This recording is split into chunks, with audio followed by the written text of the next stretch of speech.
আমি আমার বেবির জন্য যেসব কডোমো প্রোডাক্ট ব্যবহার করি আজ আপনাদের সাথে ছোট রিভিউ আর দাম শেয়ার করছি। আশা করি পুরো ভিডিও দেখবেন, অবশ্যই নতুন মায়েদের জন্য উপকারে আসবে। এখানে আমি প্রথমে আমার বেবিকে গোছলের জন্য ইউজ করি হেয়ার অ্যান্ড বডি ওয়াশ, আর এটা অনেক বেশি ভালো আমার কাছে মনে হয়েছে। আর এটার প্রাইস হচ্ছে 560 টাকা। বেবিকে গোছল করানোর পর আমি এই বেবি অয়েলটা দিই, আর এই অয়েলটা আমার কাছে অনেক বেশি ভালো লেগেছে। এটার প্রাইস হচ্ছে 350 টাকা। আর কডোমো বেবি লোশন অ্যান্ড পাউডার, এই পাউডার আর লোশন এটাও মিক্সড করা, এটা আমার কাছে তেমন একটা ভালো লাগেনি, কিন্তু গরমের জন্য ভালো। আমি এখন দিচ্ছি না, গরমের সময় দিয়েছি।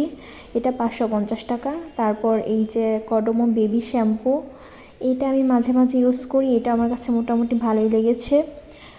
এটা হচ্ছে কডোমো বেবি পাউডার। আমি এই পাউডারটা এখনও তেমন একটা ইউজ করিনি, শুধু কপালে যখন বাচ্চাকে টিপ দিয়ে দিই তখন একটু দেই। এটা মনে হয় ভালোই। এটার প্রাইস হচ্ছে 200 টাকা। এটা হচ্ছে ছোটোটা। আর এটা হচ্ছে কডোমো বেবি ক্রিম। এই ক্রিমটা আমার কাছে অনেক বেশি ভালো লেগেছে। এটা আমার বাচ্চার স্কিনে অনেক ভালো কাজ করেছে। এই ক্রিমটার প্রাইস আমার কাছে নিয়েছিল 800 টাকা। এটার প্রাইস এখন মনে হয় 1050 টাকা। আর এই ক্রিমটা অনেক বেশি ভালো লেগেছে আমার কাছে। আপনারা চাইলে ইউজ করতে পারেন। আর ভিডিওটা ভালো লাগলে অবশ্যই লাইক, কমেন্ট, সাবস্ক্রাইব করে পাশে থাকবেন।